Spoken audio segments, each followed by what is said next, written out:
নমস্কার বন্ধুরা, welcome to my channel রান্নাঘর উইথ পাপিয়ায়। আমি আপনাদের জন্য আজ একটি অসাধারণ লোভনীয় একটা ডিশ রান্না করে আপনাকে দেখাবো।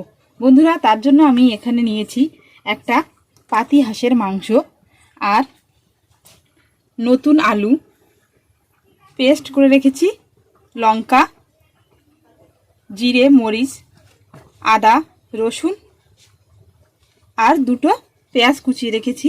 এখানে আমি হলুদ, নুন আর শুকনো লঙ্কা, দুটো তেজপাতা নিয়ে এখানে রেখে দিয়েছি।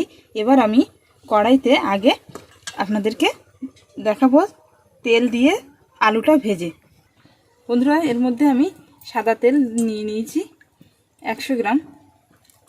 এই তেলটা যতক্ষণে গরম হচ্ছে ততক্ষণে আমি আপনাদেরকে মাংসটা ম্যারিনেট করে দেখিয়ে দেব।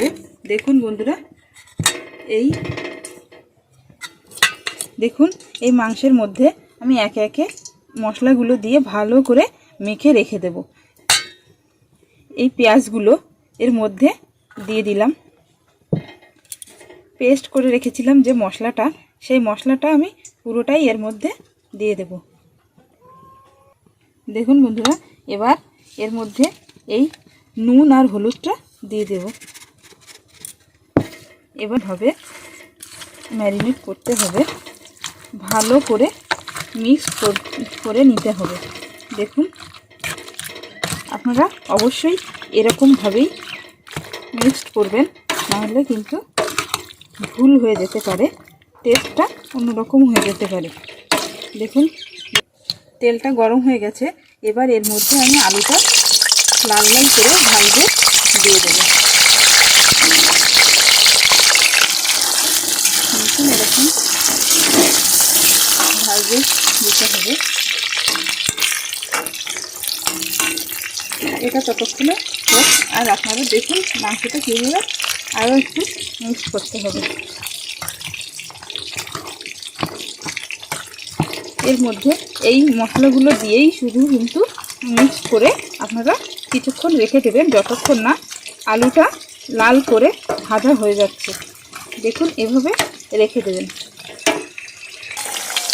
দেখুন, এভাবে উল্টে দিতে হবে। এটি হালকা লাল হয়ে এসছে। এবার এটা কিন্তু ভালোভাবে লাল লাল করে নিতে হবে, তাহলে টেস্টটা, আলুর টেস্টটা কিন্তু অসাধারণ হবে। একটা মোলায়েম ভাব আসবে। আলুটা খাওয়ার সময় দেখবেন চাপ দিলেই একটা নরম হয়ে হাতের সঙ্গে মিশে যাবে। দেখুন বন্ধুরা, আলুটা কিন্তু লালচে করে ভাজা হয়ে গেছে। এবার এটাকে আমি তুলে নেব। দেখুন বন্ধুরা, যে তেলেই আমি আলুটা ভেজে নিয়েছি ওই তেলেই কিন্তু মাংসটা রান্না হবে। সেজন্য এই গরম তেলের ভেতরেই আমি দুটো তেজপাতা দিয়ে দেব আর দুটো শুকনো লঙ্কা ফাটিয়ে এর মধ্যে দিয়ে দেব। দেখুন, এটা গরম হয়ে গেছে। এবার এর মধ্যে ওই ম্যারিনেট করা মাংসটা এর মধ্যে দিয়ে দিচ্ছি।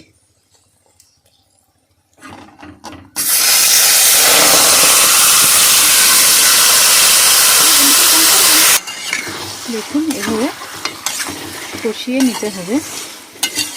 এবার মাংসটা কিন্তু কমসে কম আপনাদেরকে 10 মিনিট থেকে 15 মিনিট ধরে কষিয়ে নিতে হবে। মাংস যত ভালো বেশি কষাবেন, হাঁসের মাংস কিন্তু তত বেশি টেস্টি হবে।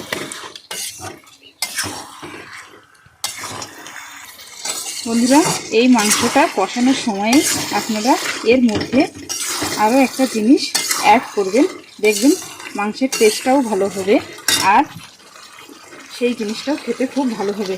দেখুন, এখানে আমি দুটো গোটা রসুন নিয়ে নিয়েছি। এই রসুনগুলোকে এভাবে হালকা পেছন দিকটা পরিষ্কার করে নিয়েছি, আর এখান থেকে এই ছোট ছোট অংশ খোসাটা আমি তুলে নিয়েছি। দেখুন, এভাবে আপনারা এই মাথাটা কেটে এর মধ্যেই দিয়ে দেবেন। এই রসুনটা আপনারা দিয়ে খেয়ে দেখবেন, এই রসুনটা খেতে অসাধারণ টেস্টি হয়। আর এই রসুন খাওয়াও কিন্তু শরীরের পক্ষে খুবই ভালো, এতে ইমিউনিটি বাড়ে। তাই বাচ্চাদেরকেও দিতে পারেন। দেখুন বন্ধুরা, এর মধ্যেই কিন্তু আমি যে ভেজে রেখেছিলাম আলুটা এর মধ্যেই দিয়ে দেব। দেখুন, এটা দিয়ে আরও কিছুক্ষণ কষাতে হবে।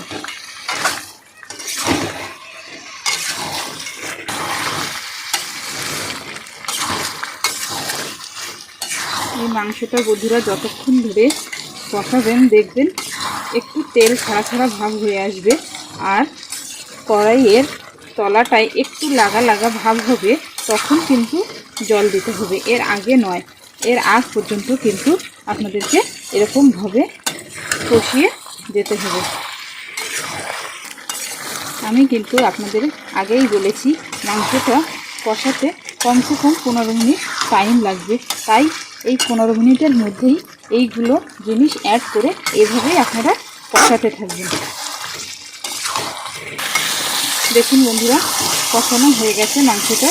এবার দেখুন তেল ছাড়া ছাড়া এই যে এই সাইডে কিন্তু তেল বেরিয়ে এসছে। দেখুন এই যে এরকম তেল বেরিয়ে আসবে, তখন কিন্তু আপনারা জলটা দিয়ে দেবেন। এবার দেখুন এই হাঁসের মাংস কিন্তু একটু শক্ত হয়, সেজন্য আমি কুকার ব্যবহার করব। যদি একটু কচি হাঁস হয় তাহলে আপনারা 2টো সিটি দেবেন, আর যদি একটু বয়স বেশি হয় হাঁসের তাহলে কিন্তু 3টে সিটি অবশ্যই আপনাদেরকে দেয়া লাগবে। দেখুন এবার আমি এটাকে কুকারের মধ্যে ঢেলে নেব। দেখুন বন্ধুরা, মাংসটা আমি কুকারের মধ্যে নিয়ে নিয়েছি। এবার ওর মধ্যে জল দিয়ে দেব। এখানে আমি যে মশলা ধোয়া যে জলটা, সেটা আমি এই গামলা ধুয়ে এর মধ্যে দিয়ে দিচ্ছি। দেখুন আপনারা বন্ধুরা ভিডিওটা দেখার সময় স্কিপ না করেই দেখার চেষ্টা করবেন, না হলে ছোট ছোট টিপসগুলো মিস হয়ে যায়, যাতে সেগুলো ব্যবহার করতে পারবেন না, আর রান্নাটার স্বাদও কিন্তু তেমন ভালো হবে না। এইটুকুই জল দেবেন। দেখুন বেশি জল কিন্তু আমি এখানে দিইনি। কুকারে দিলে মাংসটা তাড়াতাড়ি হয়ে যায়, আপনাদের সময়ও বাঁচবে, এবং গ্যাসে রান্না করতে গেলে আপনাদের জ্বালানিটাও কম লাগবে, সেজন্য আমি এখানে কুকার ব্যবহার করব। বন্ধুরা এবার কিন্তু এই ঢাকনাটা লাগিয়ে 2টো সিটি পড়া অবধি আমরা অপেক্ষা করব। বন্ধুরা 2টো সিটি দেওয়ার পর এবার দেখুন কুকারটা খুলে মাংসটা কিন্তু আমি আবারও একবার কড়াইতে দেব। দেখুন এইভাবে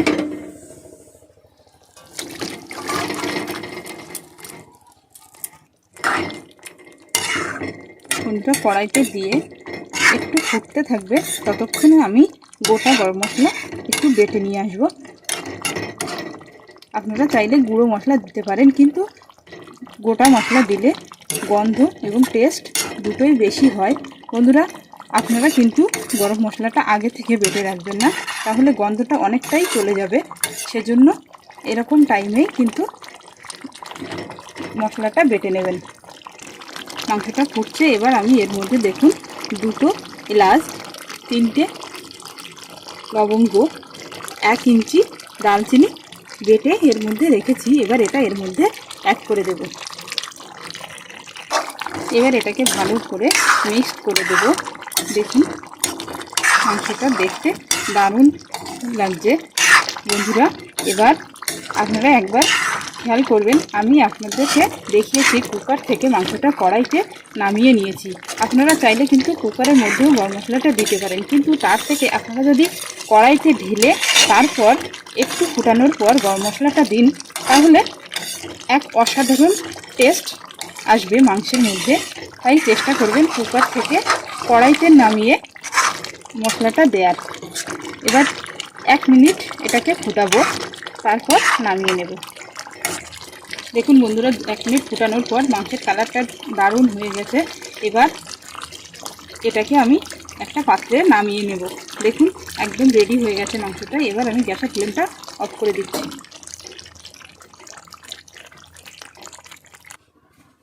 দেখুন বন্ধুরা আমি নামিয়ে নিয়েছি মাংসটা। এবার দেখতে কেমন লাগছে একবার দেখুন। আপনারা যদি ভিডিওটা দেখার পর ভালো লাগে অবশ্যই সাবস্ক্রাইব করে লাইক কমেন্ট শেয়ার করবেন। এভাবে একবার বাড়িতে ট্রাই করে দেখুন, আপনাদের সবাইকে খুবই ভালো লাগবে।